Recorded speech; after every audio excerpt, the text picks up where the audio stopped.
Բարև ձեզ, եթերում Բանաձևն է, այս կիրակի ընտրություններ կայացան Երևանում եւ Գյումրիում։ Գիտեք, որ Ռուբեն Հայրապետյանի մանդատը վայր դնելուց հետո այնտեղ թափուր տեղ էր բացվել, իսկ Գյումրիում Սամվել Բալասանյանը ընտրվել էր քաղաքապետ։ Երկու տեղերում էլ հաղթեցին Հանրապետական կուսակցության թեկնածուները, երկու դեպքերում էլ եղել են դժգոհություններ։ Այսօր խոսելու ենք ընտրությունների թերությունների մասին։ Կարճ համառոտ տեղեկանք, այնուհետև գովազ, որից հետո կվերադառնանք տաղավար։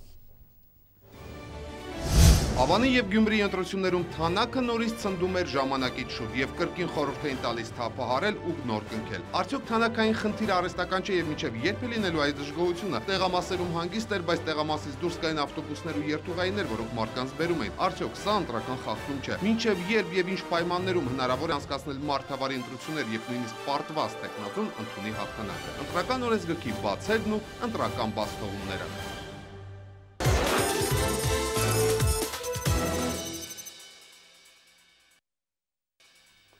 Եվ այսպես Գյումրիի եւ Ավանում կայացած ընտրությունների մասին այսօր խոսելու ենք կենտրոնական ընտրական հանձնաժողովի նախագահ Տիգրան Մուկուչյանի հետ։ Բարի եկեք, պարոն Մուկուչյան, ինչպես եք գնահատում ընտրությունները։ Ես կարծում եմ ընտրությունները, որոնք անցան ուրեմն կիրակի օրը տեղի ունեցան Գյումրիում եւ Երևանում, նրանք ընթացան ընտրական օրենսգրքի պահանջներին լիակատար համապատասխան, երբ քաղաքացին կարողացավ լիարժեք կերպով ազատ արտահայտել իր կամ արտահայտությունը։ Եղան արդյոք բողոքներ օրվա ընթացքում ստացվել։ Քվեարկության օրվա ընթացքում եղել են բողոքներ, եթե կարելի է այդպես ասել, դրանք եղել են սոսկ տարբեր կայքերում, որոշակի արձագանքներ եւ այլն։ Բողոք իրավական առումով ես նկատի ունեմ, որը պետք է ներկայացվի պատշաճ սուբյեկտների կողմից։ Քվեարկության օր այդպիսի բողոքներ չստացվեցին։ Իդեպ այսօր ժամը 12-ից մինչև ժամը 6-ը սահմանված էր ժամկետ, եթե կային բողոքներ, ապա այդ բողոքները կարող էին ներկայացնել, բողոքներ հատկապես ուրեմն քվեարկության հետ կապված, բացի դրանից, եթե կային վերահաշվարկի վերաբերյալ դիմումներ, ապա եւս այդ ժամկետում պետք է ներկայացվեին։ Կարող ենք փաստել մեկ բան, որ այսօր նման դիմումներ, բողոքներ, հանձնաժողովներ մուտք չեն եղել։ Այսինքն որևէ մեկը չի բողոքարկել արդյունքները։ Քվեարկության արդյունքի բողոքարկումը այսօր կարող էին իրականացնել, կարող էին վերահաշվարկ պահանջել, այսօր նման դիմումներ ընդհանրապես չեն ներկայացվել։ Քվեարկության օրվա հետ կապված, որովհետև այսօր նաև ընտրատարածքային ընտրական հանձնաժողովները փորձել են ամփոփել գրանցամատյաններում կատարված գրառումները քվեարկության օրվա ընթացքում եւ պետք է փաստել, որ ուրեմն Գյումրիի տեղամասերի նկատի ունեմ 45 տեղամասերում միայն մեկ տեղամասում է արկա եղել մեկ գրառում, Երևան քաղաքում 3 տեղամասերում են կատարվել որոշակի գրառումներ։ Այս գրառումները մանրամասն քննության առարկա կդառնան ընտրատարածքային ընտրական հանձնաժողովների կողմից եւ դրանց վերաբերյալ հանձնաժողովները կկայացնեն որոշումներ։ Սակայն փաստը ինքնին, որ գրառումները կատարվել են սակավաթիվ եւ դրանք էլ վերաբերում են առանձին դեպքերի, ինքնին փաստում է, որ գոնե այն անձինք, ովքեր եղել են ընտրական տեղամասերում, նկատի ունեմ հատկապես վստահված անձինք տեխնացուների, վերջիններս թերևս չեն հայտնաբերել այնպիսի թերացումներ, խախտումներ եւ այլն, որոնց վերաբերյալ հարկ կհամարեին նաեւ գրառում իրականացնել գրանցամատյանները։ Այս անգամ էլ թանակը խնդրեմ էր։ Գրողը տանի ինչու։ Թանակի հետ կապված, մենք բազմիցս անգամ առիթ ունեցել ենք խոսելու այդ թանակի առանձնահատուկ հատկանիշների հետ կապված եւ պետք է նկատել, որ այս անգամ եւս որոշակի տեղամասերում նկատվեցին նման խնդիրներ։ Իդեպ պետք է նկատել, որ ասել, որ չգիտեին, մի տեսակ կասկածել է, որովհետեւ խորհրդանական ընտրությունների առաջի մի քանի ժամերի աղմուկից հետո թվում է թանակը, որ պետք է թափ տալ նոր կնքել, արդեն գիտի ցանկացած քաղաքացի։ Խորհրդարանական ընտրություններից հետո տեղի ունեցան տեղական ինքնակառավարման մարմինների ընտրություններ։ Այդ ընթացքում եւս փաստորեն նույն թանականյութներ կիրառվում։ Երեք եւս օրինակ բազմաթիվ տեղամասեր կային, որտեղ այդ թանակը նորմալ ինքը գործում էր եւ որևէ խնդիր չէր առաջացրել։ Կային տեղամասեր, որտեղ առաջացան թանակի հետ կապված խնդիրներ։ Բայց այժմ ես կցանկանայի մեկ ավելի կարևորագույն խնդիր ուրեմն կարևորել։ Մենք թանականներ ենք մուծել, նկատի ունեմ օրենսդրությունը ներ է մուծել թանականյութը որպես լրացուցիչ մի գործիք, լրացուցիչ մեխանիզմ կրկնակի քվեարկությունները կանխելու համար։ Երբ անձը գալիս է քվեարկության, անձի անձնագրում դրվում է դրոշմակնիկ։ Բայց բացի այդ գործիքը ընտրական օրենսգրքում առկա են բազմաթիվ այլ գործիքներ, որոնք ուղղված են կանխելու կրկնակի քվեարկություն։ Այսինքն անձը գալիս է տեղամաս, մինչև դրոշմակնքումը նախ ստուգվում է անձնագիրը, նրա տվյալները ցուցակում, նա ստորագրում է ընտրական ցուցակը, այնուհետև ստանում է համապատասխան քվեաթերթի, կատարում քվեարկություն, նոր հետո արդեն դրոշմակնքվում է անձնագիրը։ Ընտրական տեղամասերի այցելությամբ երեք ես անձամբ այցելել եմ Երևան քաղաքի շուրջ 20 տեղամասեր, իդեպ բոլոր տեղամասերում էլ հանդիպել եմ տեխնացուների վստահված անձանց։ Ամենայն դեպս տեխնացու Սաֆարյանի վստահված անձինք կային բոլոր տեղամասերում, տեխնացու Սարգսյանի վստահված անձինք 2-3 տեղամասերում ուղղակի բացակայում էին, նշեցին, որ եղել են, բացակայել են։ Զրուցել եմ բոլոր վստահված անձանց հետ։ Այն հարցին արդյոք խոչընդոտներ կան ձեր իրավունքների իրականացման, պատասխանը եղել է բացասական։ Այն, որ արդյոք հնարավորություն ունեք լիարժեք վերահսկելու, ովքեր են գալիս քվեարկության, հետևելու ցուցակներին, նրանք ստորագրում են այդ ցուցակներում, թե ոչ։ Պարզվեց, որ այդ անձինք լիարժեք վերահսկում են այդ ամբողջ գործընթացը։ Եվ այն հարցին եղել են արդյոք դեպքեր, երբ անձը մեկ անգամ եկել է քվեարկության եւ նորից է փորձել գալ, այս պարագայում պատասխանը միանշանակ բացասական էր։ Իսկ սա արդեն ինքնին խոսում է, որ գուցե եթե առանձին թանականյութի, ուրեմն շուտ անհետացման հետ կապված եւ այլն խնդիրներ առաջացել են, բայց այնուամենայնիվ գնահատել ընդհանուր առմամբ ընտրության արդյունքը պետք է դիտարկել այս ամբողջի համակցության մեջ։ Այսինքն արդյոք այդ լրացուցիչ գործիքը, որը որ ենթադրենք ինչ որ պահի որոշակի թերացում է ցույց տվել, արդյոք դա ազդել է կամ արդյոք դա նպաստել է, որպեսզի անձին կրկնակի անգամ քվեարկեն, կրկնակի անգամ մոտենան քվեարկելու եւ այլն։ Պատասխանը եղել է միանշանակ ոչ։ Թանկամանների խնդիրը վիվարշի երբ է լսել։ Դուք ասում եք, որ պատվիրել եք նոր խմբականակ։ Այս պահին եւս էլի աշխատանքներ են տարվում նույն կազմակերպության հետ։ Նու պետք է նկատի ունենալ, որ այդ թանականյութը ինքը իրենով վերցրած դա ըստ էության առաջին անգամներ, որ ներմուծվել մեր օրենսդրությամբ, այսինքն դա պետք է ստեղծվեր մի նյութ, որի նմանատիպը չկար, չկար ինչ որ երկրի պրակտիկա, որտեղից մենք պետք է վերցնեինք այդ թանականյութը եւ օգտագործեինք մեր պրակտիկայում։ Ստեղծվում էր նոր նյութի պատվիրումը իրականացրել էինք ուրեմն Մեծ Բրիտանիայում գտնվող կազմակերպությանը, որը մասնագիտացված է եւ սերտիֆիկացված նման ընդհանրապես ուրեմն տեխնոլոգիաների արտադրության հետ կապված։ Այս բան եւս վերջիններիս այդ աշխատանքները տարվում են եւ եթե մենք նկատենք օրինակ այժմ արկա խնդիրները եւ դրանք փորձենք համեմատել նախկինում արկա խնդիրների հետ ազգային ժողովի ընտրությունների ժամանակ, ապա միանշանակ պետք է փաստել, որ այժմ խոսքը վերաբերում էր առանցին դեպքերի, առանցին եզակի դեպքերի, պետք է նկատել, որ այստեղ գիտեք ոչ միայն թանակի զուտ որակական հատկանիշներն են, այլ վերջին հաշվով եթե մենք գործ ունենք մի նյութի հետ, որը ունի շուտ անհետանալու կամ շուտ գունաթափվելու հատկանիշներ, ապա բնական է շատ բան կախված է լինելու անգամ դրոշմակնքման ձևից, որովհետև եթե դրոշմակնքումը թույլ է իրականացվում, ակնհայտ է, որ ավելի շուտ կիրականանա գունաթափման գործընթացը։ Այսինքն կան լրացուցիչ մի շարք այլ գործոններ, որոնք ուղղակի ազդում են։ Այս պահին աշխատանքը շարունակվում է, նոր փորձանմուշներ են անգամ ստացված եւ մենք պետք է փորձենք, քանի որ մինչեւ համապետական ընտրություններ բնական է օրենսդրության մեջ որևէ փոփոխություն տեղի չի ունենա, պետք է փորձենք գոնե համապետական ընտրությունների ժամանակ այս խնդիրը իսպառ բացառենք։ Պարոն Մուկուչյան, շատ է խոսվում այս ընտրություններին, որ մարդկանց բերում են երթուղային տաքսիներով։ Ընտրական օրենսգրքում դա չկա, բայց դա արդյոք ընտրական խախտում չէ։ Գիտեք ոնց, ինքնին վերցրած կարող է փաստական հանգամանքները լինեն խիստ տարբեր, որովհետև տարբերակ մեկ, երբ մարդկանց կարելի է համատարած բերել ընտրական տեղամասեր, օրինակ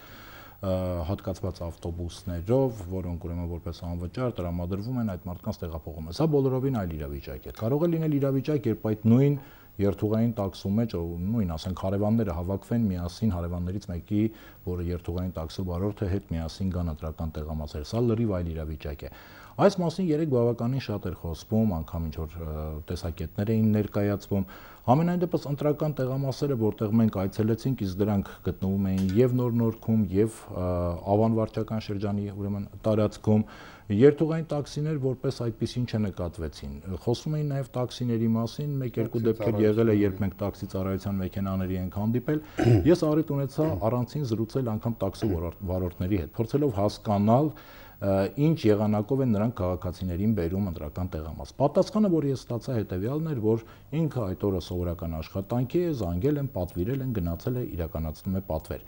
Հիմա արդյոք ճիշտ են այդ հավաստումները, թե արդյոք ճիշտ չեն այդ հավաստումները։ Դրա վերաբերյալ պետք է իհարկե բոլոր հանգամանքները լիարժեք իմի բերել, պետք է քննություն իրականացնել, բայց ըստ էության այն, որ հազարավոր ընտրողներ ուղղակի գնում էին ընտրական տեղամաս ու կատարում քվեարկությունը առանց որևէ տաքսու, առանց որևէ, չգիտեմ, երթուղայինի մեկի մյուսի, դա մնում է փաստ։ Եվ երկրորդ փաստը դրանք կասկածելի մարդիկ են, որոնք որ շրջում են ընտրատեղամասերում։ Ես հիմա առաջարկում եմ դիտել մեկ տեսանյութ, որը երեկվա ընտրությունների, այսպես ասած, հիմնական այսպես լրագրողական պրոդուկտն էր, եւ հասկանալ, թե սա ինչ է, սա արձանագրված ընտրախախտում է, թե միջադեպ ընտրատեղամասից դուրս։ Ես առաջարկում եմ դիտել Ազատություն ռադիոկայանի լրագրողի հետ կապված միջադեպը, որը երեք YouTube-ում տարածվում էր, տեսնենք, թե ինչ է տեղի ունենում ու հասկանանք Տիգրան Մուկուչյանի հետ, թե դա ինչ է ըստ օրենքի։ Էդ ինչ ցուցակներ են։ Բայց ձեր համար ինչ տարբերություն, ինչ ցուցակներ։ Իմ աշխատանքային ցուցակներ։ Ու որտեղ եք աշխատում։ Չեմ աշխատում։ Բա ինչի ցուցակի մաս։ Հիմա ձեր համար մի հատ վերացրու ես, էլի, չեմ տալի։ Տվեք ինձ։ Չեմ տալի, ասում եմ մի նկարի նորից նկարում, ինչ դուրս ես իլը։ Թող։ Դուք ոստիկանություն եմ դիմելու։ Նկարի նորից տվեք ինձ ձայնագրիչը։ Ձայնագրիչը տվեք։ Դե հերու տակ։ Տվեք ինձ ձայնագրիչը։ Ալա մեծ արտիկը դնայան։ Էդ ինչ թուղթ է։ Քեզ ինչ թող։ Վայ աստված ջան, սրա Ով եք դու։ Շար են իսկա։ Հապետն ենք մենք։ Մա դրել աշտս չեմ խոսում հետը։ Թե դուք ընդամենը ասեք դա ինչ թուղթ է, ես ուրիշ Բայց վայ անգերու ջան, քո ինչ գործն է։ ո՞ս թե իմ ինչ գործ։ Բա դու ով ես, որ ինձ Ես բան ես լրագրող եմ, ես ուզում եմ իմանալ էդ ինչ թուղթ է, որի վրա գրված են ընտրողների ցուցակներ։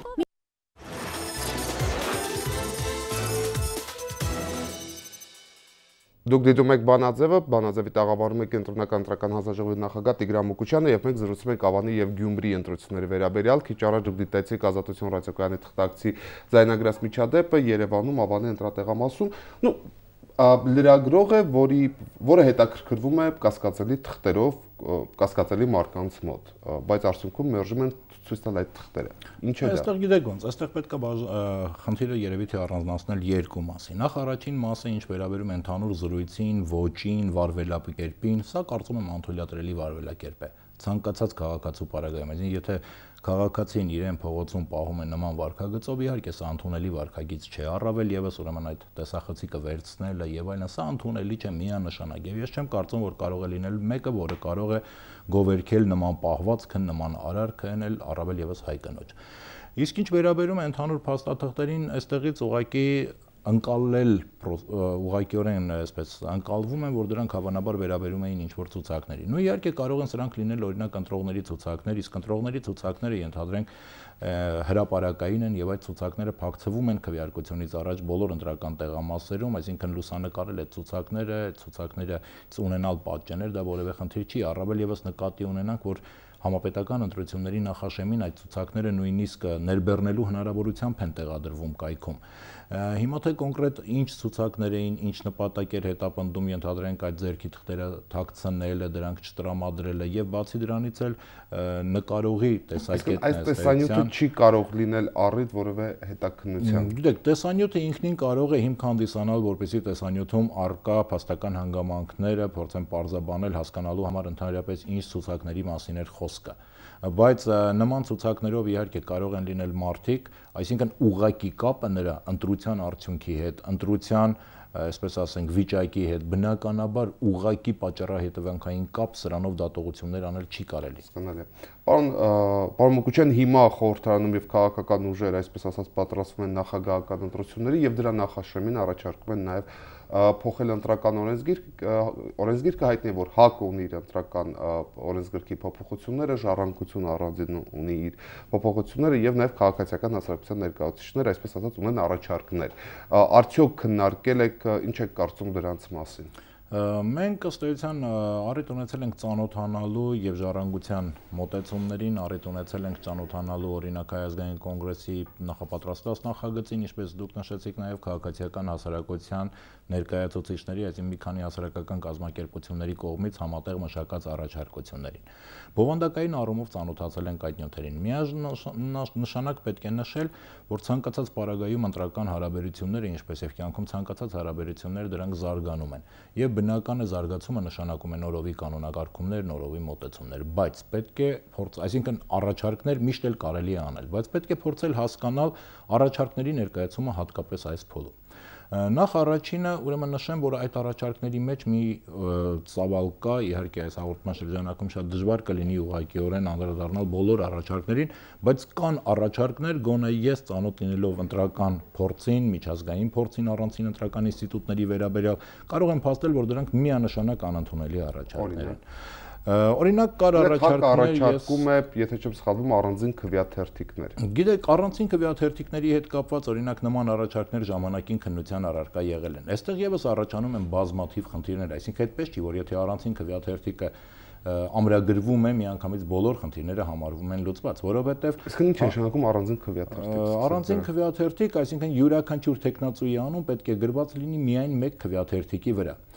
Եվ ընտրողը գալիս է տեղամաս, ընտրում իր նախընտրած տեխնացուի քվեաթերթիկը, դնում ծրարի մեջ եւ գցում տուփի մեջ։ Այս պարագայում հարց է առաջանում, օրինակ, ինչ ծավալով պետք է տպվեն այդ քվեաթերթիկները։ Ենթադրվում է, որ նրանք պետք է լինեն բավականին շատ, որպեսզի, ասենք, ընտրողը երբ նրան տալիս են նախապես օրինակ մի քվեաթերթիկ, գա տեղամաս, թողնի այդ քվեաթերթիկը ուրիշ քվեաթերթիկ տեղադրի ծրարում։ Բայց այստեղ էլ առաջանում են խնդիրներ, որովհետև օրինակ նույն այդ պարագայում ես հիշում եմ ժամանակին այս առաջարկությունը քննարկում էր, խնդիր էր առաջանում, որ տեղամասերում, եթե օրինակ նկատվի, որի քվեաթերթիկներն են ավելի շատ օգտագործվել, դա կլինի ենթադրենք վերահսկողական մեխանիզմ։ Մյուս կողմից խնդիր էր առաջանում, իսկ եթե օրինակ ասենք կոնկրետ քվեաթերթիկները, որտեղ այստեղ արդեն հաշվարկման առարկա են դառնում ծրարները, ոչ թե քվեաթերթիկները։ Իսկ եթե քվեաթերթիկները օրինակ տեղամասում պակասեն, բացակայեն կամ վերջանան, ենթադրենք անձը գալիս է բնական է այդ քվեաթերթիկները ազատ են տեղադրված ու ինքը մի քանի քվեաթերթիկ օրինակ իր հետ դուրս է բերում տեղամասից։ Այսինքն այստեղ լուծում է, որը պետք է բազմակողմանիորեն ուսումնասիրվի։ Հակառակ պարագայում կլինի այնպես, որ ամենալավ առաջարկը բնական է, գուցե տեսականորեն շատ լավ է հնչում, բայց եթե բոլոր խնդիրները մանրակրկիտ կերպով հաշվի չեն առնում, սա կարող է պրակտիկայում խնդիր առաջացնել։ Օրինակ նույն քաղաքացիական նախաձեռնությունը ես նշեցի, որ մերժելի առաջարկներ։ Առաջարկում է, որպեսզի հասարակական կազմակերպությունները իրավունք ունենան հրավիրելու միջազգային դիտորդներ։ Ունեք ինձ համար անծանոթ է ընդհանրապես այսպիսի ինստիտուտ գոյություն ունի, թե գոյություն չունի եւ ընդհանրապես ինչ նպատակ է սա հետապնդում։ Բայց այստեղ գիտեք ամենակարևորը մի կամ բան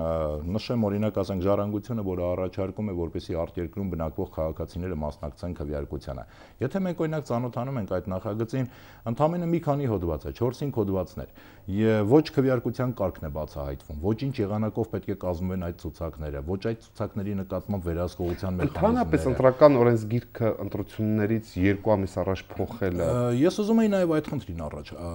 խնդրին անդրադառնալ, որովհետև մենք հասարակական կազմակերպություններին առաջարկությունները քննարկելու պարագայում նույն հարցադրումն էինք անում, որ եթե մենք նայում ենք միջազգայինորեն ընդունված փորձը, արդեն ակնհայտ է դառնում, որ ընտրությունների նախաշեմին ընտրական օրենսգրքում նման արմատական փոփոխություններ իրականացնել արդեն ընդունելի չէ։ Մյուս կողմից, եթե մենք նայում ենք ժամանակահատվածը, մենք հիմա արդեն դեկտեմբեր ամիսն է, եւ ուրեմն նկատի ունենալով առաջիկա համապետական ընտրություններին մնացած ժամկետը ակնհայտ է մի բան, որ անգամ ամենամեծ արագության պայմաններում, եթե նկատի ունենանք, որ այդ առաջարկները դրանք բացարձակ ճշմարտություններ չեն եւ բոլորը զրկված չեն դրանց նկատմամբ կարծիքներ ներկայացնելուց, նշանակում է պետք է տրամադրվի նաեւ մյուս կողմին իր առաջարկները ներկայացնելու, կարծիքները ներկայացնելու, քննարկում կազմակերպելու, վերջին հաշվով դա պետք է գնա ազգային ժողով, քննարկում ազգային ժողովի հանձնաժողովներում, կարծիքներ եւ այլն։ Եվ անգամ ամենասուղն ժամկետներում, եթե այս գործառույթները իրականացվեն, ակնհայտ է դառնում մի բան, որ մինչեւ համապետական ընտրություններ հասցնել նման մասշտաբային փոփոխություններ իրականացնել եւ ավելին այդ մասշտաբային փոփոխությունները կյանքի կոչել, ավելին այդ մասին ուսուցանել տեղամասային ընտրական հանձնաժողովի անդամներին, ընտրատարածքային ընտրական հանձնաժողովի անդամներին, դառնում է ուղղակիորեն հասկանալի, որ անգամ ամենամեծ ցանկության պարագայում սրանք չեն կարող կյանքի կոչվել։ Եվ գլխավոր, այսպես ասած, քաղաքական դիսկուրսի գլխավոր հարցը, ինչպես է վերաբերում երկրի կառավարման խորհրդանական մոդելի անցման, այսպես ասած, կոալիցիայից դուրս ուժերի քննարկումներին եւ առաջարկներին։ Ну, անկեղծ ասած, այստեղ իհարկե խնդիրը վերաբերում է ավելի շատ քաղաքական լուծումներին, իսկ քանի որ ընտրական օրենսգիրքն ամրագրել է մոտեցում, որ ընտրական հանձնաժողովները, մասնավորապես կենտրոնական ընտրական հանձնաժողովն, ընտրատարածքային ընտրական հանձնաժողովները, իրենք հանդիսանում են պրոֆեսիոնալ մասնագիտացված հանձնաժողովներ, որոնց գերագույն խնդիրն է հանդիսանում ընտրությունների կազմակերպումը, ապա քաղաքականացված են այդ հանձնաժողովները եւ անգամ ամրագրված է, որ իրենք իրավունք չունեն նույնիսկ լինել ուրեմն կուսակցության անդամ, զբաղվել քաղաքականությամբ, հետեւաբար թույլ տվեք ձեռնպահ մնալ այդ հարցի վերաբերյալ որևէ տեսակետ ներկայացնելուց, սոսկ որպեսզի հետագայում սա եւս չդառնա որևէ շահարկման առարկա։ Լավ, եւ ամենավերջի հարցը արդյոք պատրաստվում եք ընտրություններին, Պետր։ Երբ եք հայտնելու ժամկետները, որ մենք բոլորս մեր աշխատանքը կազմակերպենք, իդեպ հայտնի է թե ոչ։ Ժամկետները կհայտնվեն ընտրական օրենսգրքով սահմանված, ուրեմն վերջնաժամկետների պահպանմամբ, այս պահին, ուրեմն չնշենք թե որ օրը դա կլինի, ընտրական օրենսգիրքը սահմանում է կանոն, ըստ որի կենտրոնական ընտրական հանձնաժողովի նախագահը ուրեմն նախագահի ընտրության օրվա վերաբերյալ հաղորդագրությամբ հանդես է գալիս քվեարկության օրվանից ոչ ուշ քան 70 օր առաջ։ Փետրվարի 19-ից 70 օր առաջ, այդ դեկտեմբերի հաջորդ շաբաթ։ Ենթադրվում է հաջորդ շաբաթ լրանում է վերջնաժամկետը, մինչև վերջնաժամկետ այդ հաղորդագրությունը կլինի, ժամկետներ չեն խախտվի, կլինի հաղորդագրությունը։ Իդեպ բոլորին մի հարց է հետաքրքրում, պարոն Մուկուչյան, պետք է անպայման փետրվարի 18-ին լինի, թե այդ օրերի կիրակին։ Նախագահի ընտրության օրը խիստ հստակ է եւ որոշակի։ Դա սահմանվում է Հայաստանյան սահմանադրությամբ, մասնավորապես Հայաստանի Հանրապետության սահմանադրության 51 հոդվածով, ուղղակիորեն նախատեսված է, որ Հանրապետության նախագահի ընտրություններն անցկացվում են Հանրապետության նախագահի լիազորությունների ավարտից 50 օր առաջ։ Դա հստակ հաշվարկվող օր է։ Լիազորությունները ստանձնելուց 50 օր առաջ, դա ապրիլի 9-ից։ Ժամկետների Երթմնակալությունը դա ապրիլի 9-ն է, հա։ Լիազորությունների ստանձնման օրը, այո։ Եվ ինչպես եք պատրաստվում այդ ընտրություններին, արդյոք լինելու են այսպես ասած փոփոխություններ ընտրական process-ին։ Ըստ էության նկատենք, որ առաջին կարևորագույն խնդիրներից մեկը դա թերևս ուղեցույցների մշակումն է, այս անգամ եւս մենք նախատեսում ենք ունենալ ուղեցույցներ ընտրական գործընթացի բոլոր մասնակիցների համար, ուղեցույց վստահված անձանց համար, դիտորդների համար, հանձնաժողովների անդամների համար։ Ամռան ամիսների ընթացքում մենք արդեն կազմակերպեցինք ուսուցում հանձնաժողովի անդամների համար, որոնք պետք է ուրեմն որակավորման անցնեին որակավորում եւ իրավունք բնական է կստանային նաեւ նշանակվելու տեղամասային ընտրական հանձնաժողովներին։ Վերջին ուսուցումը անցկացվեց աշնանը եւ փաստորեն արդեն դեկտեմբերի սկզբից մենք հանձնում ենք արդեն նոր որակավորման վկայականներ բոլոր այն քաղաքացիների, որոնք նախկինում չէին անցել։ Սա ամենայն դեպս եւս էլի կարելի ասել առաջիկա համապետական ընտրությունների նախաշեմին իրականացված գործառույթ էր, ինչը հնարավորություն տվեց կուսակցություններին մեկ անգամ եւս իրենց ներկայացուցիչներին, որոնց հետագայում ցանկանում են տեսնել որպես տեղամասային ընտրական հանձնաժողովի անդամներ, ուրեմն ներկայացնել այդ դասընթացներին եւ պետք է նկատել, որ այս ընթացքում եւս բավականին մեծ թվով մի քանի հազար քաղաքացիներ անցան այդ ուսուցման գործընթացը։ Ու հիմա ընդհանուր առմամբ պլանավորվում են աշխատանքները, երբ կհայտարարվի արդեն ընտրության օրը, կհաստատվի համապատասխան ժամանակացույց, միջոցառումների ցանկ, բնական է նորից, ինչպես եւ միշտ կենտրոնական ընտրական հանձնաժողովը այդ ամենը կազմակերպելու է իր նիստերի միջոցով, նիստերը դրանք բաց են, նիստերին մասնակցում են ոնց հաշվում են կամանորեի օրերին աշխատելու եք տեխնացուների գրանցման ու առաջադրման փաստաթղթերի ընդունման ժամկետը։ Ենթադրվում է, որ ամանորեի օրերին, համենայն դեպս ամանորեի օրերը կենտրոնական ընտրական հանձնաժողովի համար դրանք բնական է կլինեն աշխատանքային օրեր։ Մեր համար էլ հարանվեց ամանորը։ Շնորհակալ եմ պարզաբանումների եւ պատասխանների համար, պարոն Մուկուչյան։ Սիրելի հեռուստադիտողներ, ես հիշեցնեմ, որ մենք զրուցում ենք կենտրոնական ընտրական հանձնաժողովի նախագահ Տիգրան Մուկուչյանի հետ։ Մեր զրույցի առիթը այս կիրակի Ավանում եւ Գյումրիում կայացած ընտրություններն են, որտեղ առաջադրված տեխնացուներից հաղթեցին հանրապետական կուսակցության ներկայացուցիչները։ Մենք խոսեցինք այն մասին, թե արդյոք ընտրական գործընթացը նորմալ է ընթացել, ըստ Տիգրան Մուկուչյանի այսօր հնարավորություն կար մինչև երեկոյան 6-ը դիմելու բողոքարկելու արդյունքները կամ վերահաշվարկի պահանջով, ոչ մի տեխնացուի շտաբից այդպիսի պահանջ չի եղել, դա նշանակում է, որ ընտրությունների արդյունքները որևէ մեկը չի բողոքարկել։ Մենք նաև խոսեցինք առաջիկա նախագահական ընտրությունների մասին, պարոն Մուկուչյանը շատ զուսպ էր ժամկետներում, ասաց, որ ամենայն հավանականությամբ մինչև հաջորդ շաբաթվա սկիզբ կլինի, դրանով պայմանավորված կլինի նաև թե երբ ավելի կակտիվանան քաղաքական գործընթացները ու նաև թե ինչպես կաշխատեն լրատվամիջոցները։ Մենք էլ այդ ամբողջ դաշտի մի մասն ենք։ Մենք խոսեցինք նաև ընտրական օրենսգրքի հնարավոր փոփոխությունների մասին, պարոն Մուկուչյանի դիտարկմամբ դրանք կյանքի կոչելու համար, նույնիսկ եթե այսպես ասած կոնսենսուս լինի բոլոր քաղաքական կուսակցությունների մեջ եւ ժամանակ դրանք քննարկելու եւ վերջնական տեսքի բերելու, ապա գործնականում անհնար է դրանք կյանքի կոչել առաջիկա նախագահական ընտրությունների համար։ Սա համառոտ, եթե բացեք թողեն մեր զրույցը, ես վերջում ավելացնեմ, ես ցավում եմ, որ չի ընտրվել Ստեփան Սաֆարյանը, դա իմ կարծիքով նա